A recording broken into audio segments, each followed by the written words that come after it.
Good morning. It's Monday, January 26th.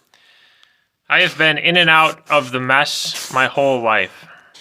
This is such a good message. We are eating the daily bread. From inside the fish, Jonah prayed to the Lord his God. From Jonah 2:1. The heading, Mercy and Our Mess. During Sunday school, my patience with 3-year-old Peter was wearing thin. He was unhappy, unkind to the other kids, and absolutely refused to be content, even when we offered him the most coveted toys. My pity turned to annoyance. If he stubbornly persisted in being difficult, then fine. I'd send him back to his parents, and he would miss out on all the fun. Too often I find my compassion has conditions. If someone ignores my advice and refuses my help, then they don't deserve it anymore.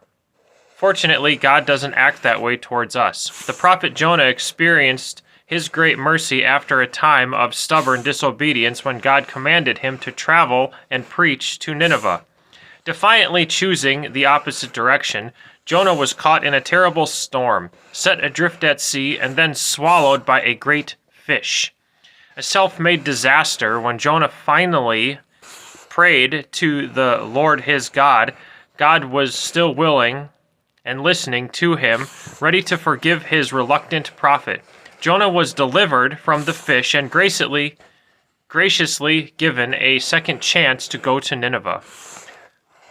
In little Peter's case, a trip to the playground consoled him, a brilliant idea by a helper with more patience than I had shown.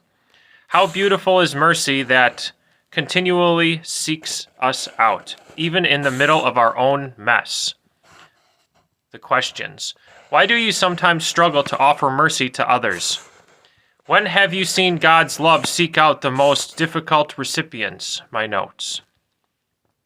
Offering mercy can be hard. Now that I am thinking about it, I need mercy just as much in life when I am not okay and need help.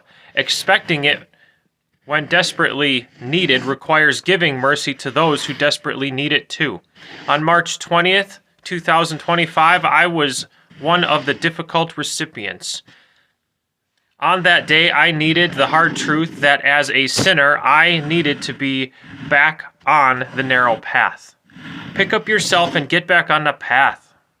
The prayer. Dear Jesus, thank you for loving me with such long-suffering love. Teach me, please, to do the same. Amen. Thank you for listening. Have a great day.